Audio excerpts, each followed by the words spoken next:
पंतप्रधान घरकुल आवास योजनेअंतर्गत मंजूर झालेल्या घरकुलचा दुसरा हप्ता काढून देण्यासाठी कामाची स्थळपाहणी करण्यासाठी पंचायत समितीत कार्यरत अभियंत्याला 1000ची लाच स्वीकारताना लाचलुचपत प्रतिबंधक विभागाने रंगेहात पकडले। प्रवीण गायकवाड वय 35 वर्षे, राहणार पानवी तालुका वैजापूर, ग्रामीण गृहनिर्माण अभियंता डवाळा खंबाळा असे लाच स्वीकारणारे अभियंत्याचे नाव आहे। प्रकरणात लाचलुचपत प्रतिबंधक विभागाचे पोलीस निरीक्षक शांतीलाल चव्हाण यांनी वैजापूर पोलिसात फिर्याद दाखल केली आहे। त्यांनी दिलेल्या फिर्यादीनुसार 31 वर्षीय तक्रारदाराला प्रधानमंत्री घरकुल आवास योजनेतून घरकुल मंजूर झाले होते। त्याचा पहिला हप्ता त्यांना मिळाला होता, मात्र दुसरा हप्ता मिळवण्यासाठी तक्रारदार यांनी आरोपी अभियंता यांच्याकडे वारंवार कॉल करून स्थळपाहणी करून जिओटॅग करून घेण्यासाठी वारंवार फोन करून सांगितले। मात्र यातील आरोपी अभियंता याने तक्रारदार यांच्याकडे दुसरा हप्ता काढून देण्यासाठी 1000 रुपयांची मागणी केली, परंतु तक्रारदार यांना लाच देण्याची इच्छा नसल्याने त्यांनी छत्रपती संभाजीनगर येथील लाचलुचपत प्रतिबंधक विभागाकडे तक्रार केली। तक्रारीच्या अनुषंगाने लाचेची पडताळणी करण्यात आली।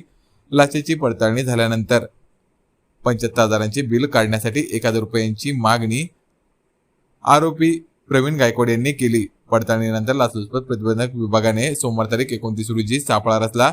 दरम्यान पंचायत समिती कार्यालयात तक्रारदार यांच्याकडून अभियंता प्रवीण गायकवाड याने 1000 रुपयांची लाच स्वीकारली। लाच स्वीकारल्यानंतर पथकाने प्रवीण गायकवाड याला पंचासमक्ष ताब्यात घेतले। त्याच्या ताब्यातून स्वीकारलेली 1000 रुपये लाचेची रक्कम व अन्य 450 रोख रक्कम व 2 मोबाईल असा मुद्देमाल जप्त करण्यात आला आहे। या प्रकरणात घरकुलचा हप्ता काढून देण्यासाठी 1000ची लाच स्वीकारल्याप्रकरणी प्रवीण गायकवाड याच्या विरोधात पोलिसात गुन्हा दाखल करण्यात आला आहे।